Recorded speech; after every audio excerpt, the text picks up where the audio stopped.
vas voir ce que ça donne?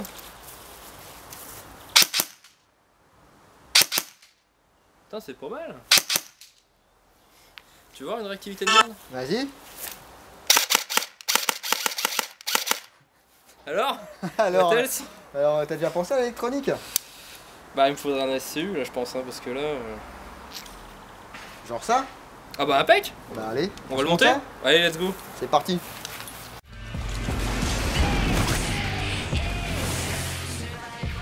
Bonjour à tous et bienvenue pour cette nouvelle vidéo. Aujourd'hui, bah, comme vous l'avez compris en intro, je suis avec Dingo, donc salut Dingo. Salut.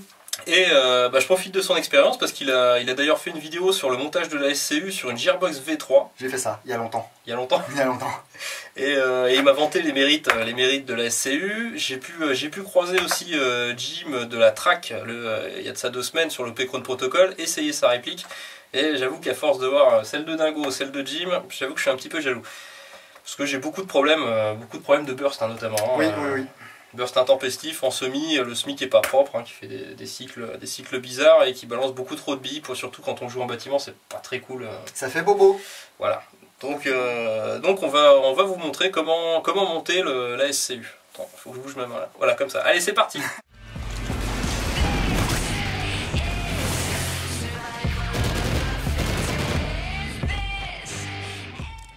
Et niveau tarif, là, ça donne quoi cette SCU hein? Et ben niveau tarif, encore un petit coup de pub hein, pour le pote d'Airsoft Shop 37, pour le Jojo. Hein. Normalement, on va dire sur les sites, les gros sites hein, qui cassent un petit peu les prix, on va le trouver aux environs de 80, voire même un petit peu moins, 75 €, ça dépend. Et lui en ce moment propose un truc plutôt sympa. Il est un petit peu plus cher, évidemment, c'est un petit shop, donc il y a des contraintes différentes. Il est à 99 €.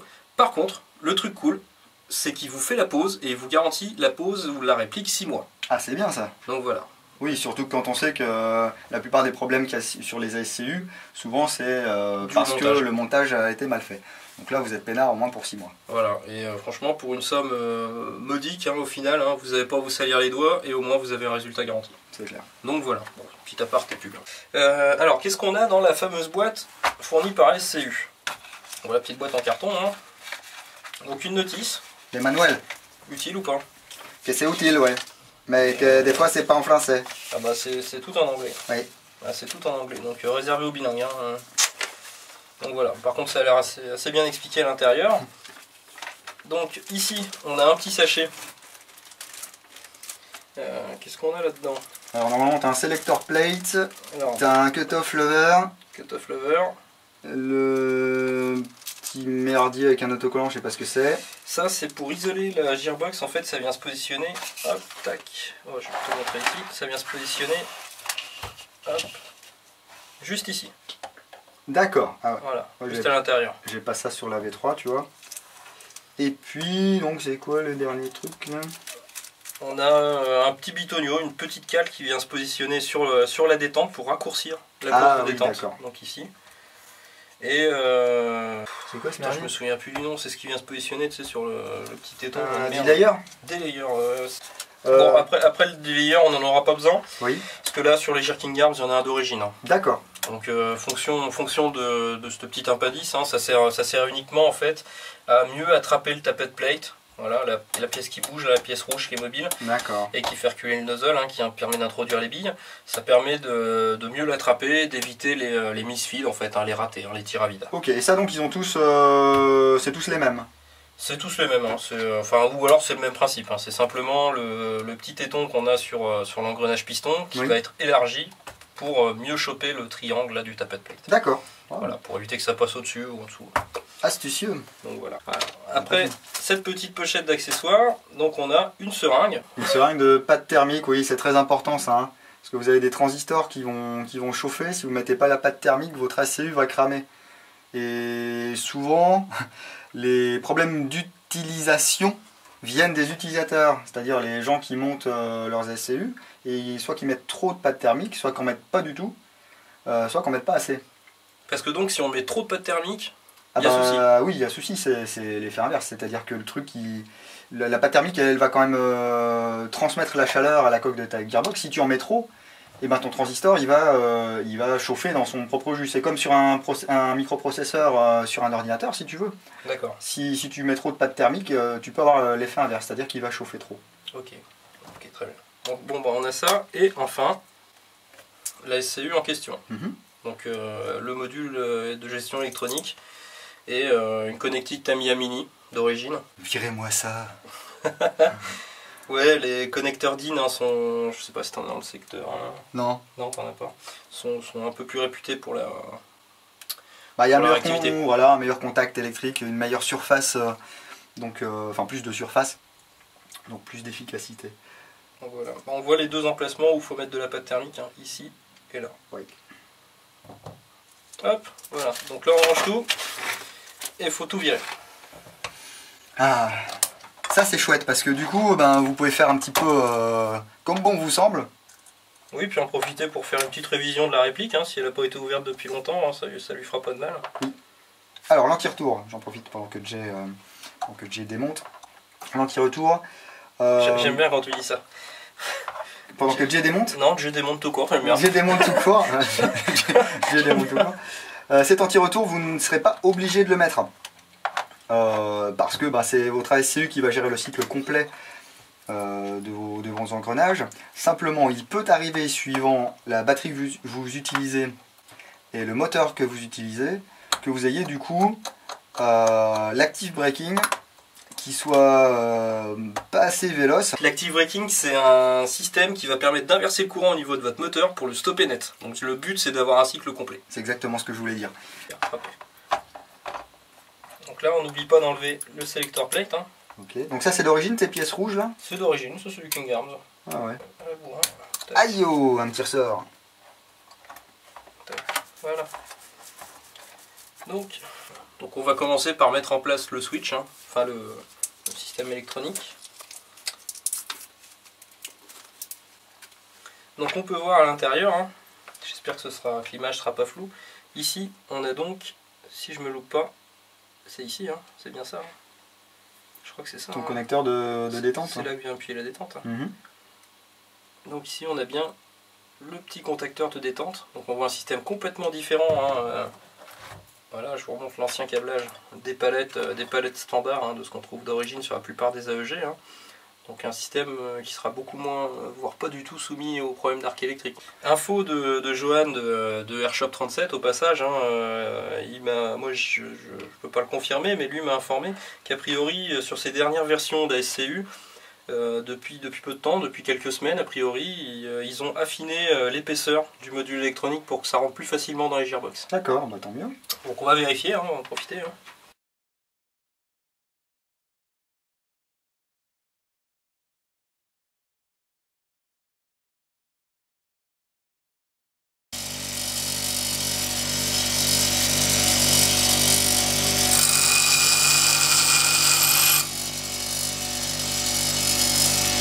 Ah aussi ça, pour le passage des câbles. Ouais.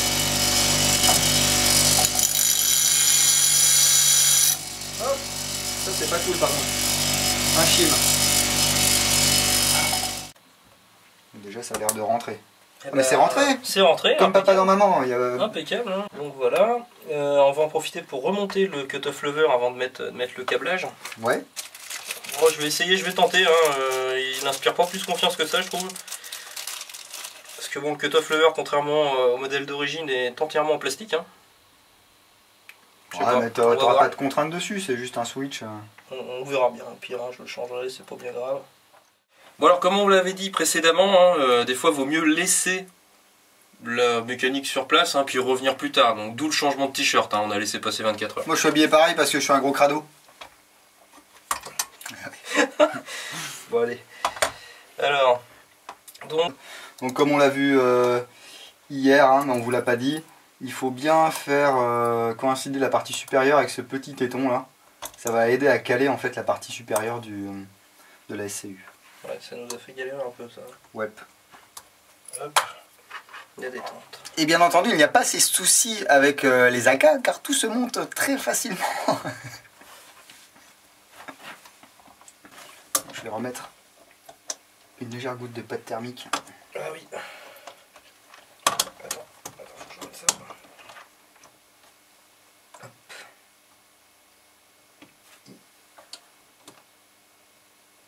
Hop, voilà. Point trop d'infos. Hein. Je sais pas ce que ça veut dire, mais je trouve ça cool comme expression. Donc voilà, bon, on n'a plus qu'à mettre la visserie en place. Ah, voilà. Et moi, ce que je fais, tu sais ce que je fais? Je crois le savoir, mais on va le montrer quand même. Oh, regarde, ce que je fais, parce que le tapette-plate, peut-être qu'il est Pour plutôt ça, peut-être. Hein. Bien, mais voilà. Des fois, le piston aussi, il est légèrement décalé. Ah, d'accord. Donc, le fait de mettre un truc et de le pousser un peu, des fois, ça le remet dans ses rails. D'accord. Je pensais que tu parlais du système que tu m'avais montré justement pour vérifier si le piston était bien dans le rail. Tu mettais quelque chose de fin à travers, tu le centrais, hop, t'appuies et tu vois tout de suite si les glissières sont en face. Alors, donc là... Et là, donc, il faut vérifier que tes switches... Ouais. Donc là, petite parenthèse, hein, je tiens à apporter un petit conseil hein, dont Jojo m'a parlé. Hein. D'Airsoft Shop en tête là. Le selector plate, vous avez une petite partie, vous avez un petit carré qui vient en contact avec les deux petits boutons de la SCU. Donc il faut faire très attention à ce truc là parce que du coup ça fait une pente à 90 degrés qui vient frotter sur les boutons. Si jamais ça se serre trop, vous risquez de les arracher. Donc petit conseil du patron, si jamais vous avez le problème quand vous actionnez votre selector plate que c'est trop raide ou alors que vous sentez que ça accroche sur les boutons, vous taillez le carré en biseau. Comme ça, ça permet de passer au-dessus. Oui. Bon, ici on dirait qu'il n'y aura pas trop la nécessité. Hein. Tu vois, je sens pas plus de résistance que ça, hein. Ça a l'air... C'est ferme. Hein. Regardez ça, tu vois, c'est ferme, mais ça fait son job, quoi.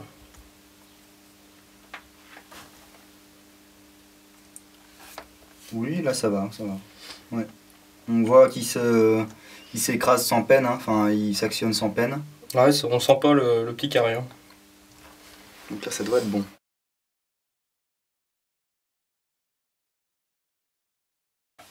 Donc après quelques prises de tête sur le passage de câble dans la poignée moteur, parce qu'on a plus de longueur qu'un câblage d'origine, donc il faut trouver comment les mettre, hein, c'est pas toujours évident. Oui. Et surtout on a dû refaire un petit calage du moteur, de l'avance du moteur en fait, hein, grâce à la vis qui est positionnée sur la plaque, pour que ça tire correctement, hein, puisque avec le câble ça mettait une épaisseur en plus et ça appuie un peu trop fort dessus. Donc voilà, donc maintenant le test. Donc là pour vérifier si ça fonctionne, si on est bien lu manuel, on branche. Oui. On entend un bip. Un bip. Ne pas actionner la queue de détente avant le bip, sinon vous rentrez en mode programmation. Voilà. Et par défaut, donc on a sécurité, semi et burst. Et si on reste appuyé, le full. Normalement, oui. Bon, on va voir ça tout de suite. Hein. Je connecte une LiPo, une 11.1 en 1000 mAh.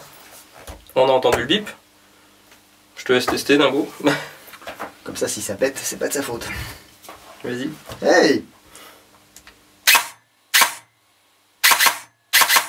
Oh. Ah, la réactivité déjà, c'est beaucoup mieux. Hein. Alors, voyons voir. Bah, tu vois, on est... Bon, on est bien là. Hein. Ouais, et il y a un burst du coup? Bah, il n'y a pas le burst, donc on doit être sûrement en programme numéro 2. Single et full auto. D'accord. Et la il n'y a pas de sécu non plus. Ça, c'est un petit peu plus embêtant quand même. Ah bah oui. Bon, on va tester les autres modes. Hein. Ça se trouve, c'est qu'on a actionné peut-être quelque chose qu'il ne fallait pas. T'as encore ta 11.1 là qui avait de la gouache? Non, ma 11.1 qui a de la gouache, elle est là. C'est ça? Ouais. C'est tout petit. Bon, sinon 11.1. Ouais, ça a plus de gouache que l'autre. On va voir, normalement ça devrait peut-être envoyer un peu mieux quand même.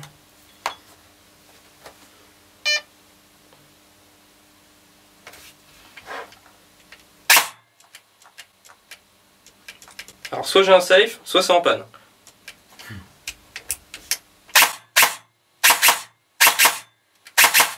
On va mettre en safe. Alors, c'est énorme, c'est énorme. En fait, il faut utiliser des batteries stick Firefox. Qu'est-ce que c'est que ce truc?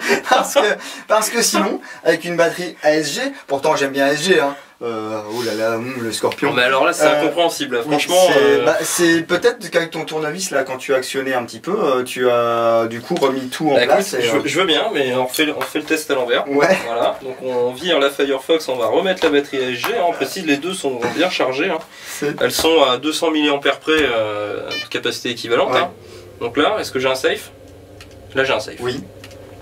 Donc voilà, c'est simplement quelque chose qui ne devait pas être vraiment à sa place. Ah, c'est long. Je vérifie. Là j'ai mon safe. Ok, bon ben super, c'était simplement quelque chose qui n'était pas à sa place. Voilà. Bon, on va pas chercher quoi, hein, on va se contenter du résultat sur ce coup-là. Comme quoi, on en parlait tout à l'heure, le fait que vous puissiez le faire monter en shop, c'est pas forcément un mal. Hein. Je sais pas ce que t'en penses, Jay, mais bon, parce que c'est pas une science exacte, il n'y a pas deux V2 a priori qui sont pareils. Vous remontez, ça force un peu, ça force pas, le câblage est plus long. Non, puis là c'est vraiment du direct pur et dur. Ah oui, oui. Il y a, enfin, c'est complètement incompréhensible. On a changé la batterie, il n'y a pas de coupure de plan entre les deux. Hein. C'est pas. On a changé la batterie, on a remis celle d'origine, ça fonctionne à nouveau. C'est comment l'expliquer là, je vois pas. Là, Puis on va se contenter du résultat sur ce coup-là. Hein. Ça fonctionne, c'est le principal. Ouais. Après, à voir sur le long terme si ça crame pas au bout de 3 chargeurs. Nous verrons bien. Enfin, 3 chargeurs, c'est le court terme. Mais... Ouais. Donc, t'as plus qu'à remonter le reste. Voilà, bah ouais.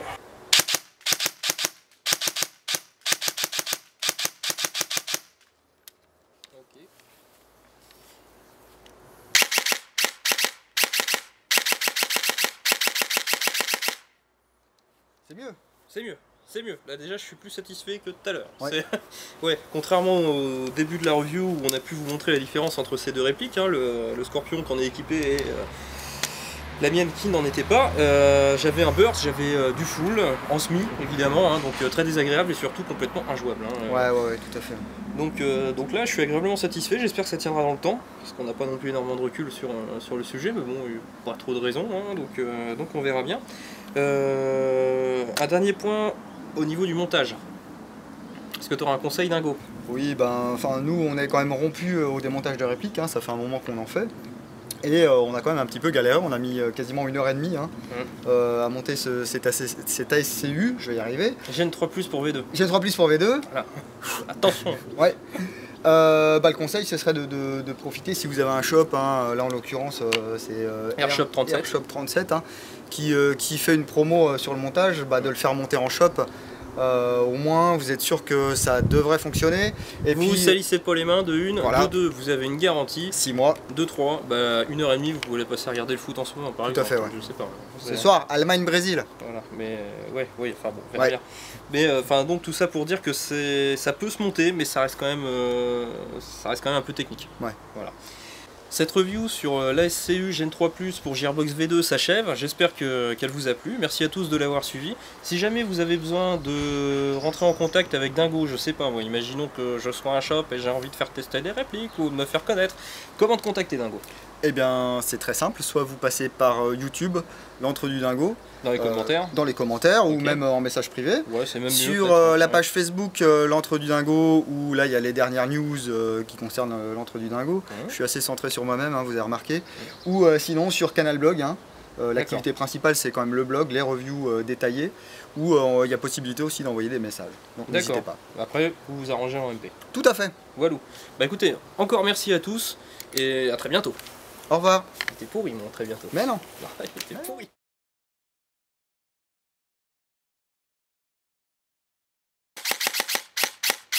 Comme ça. C'est encore pire. Ah oui, ça faut le garder là, ça tournait là.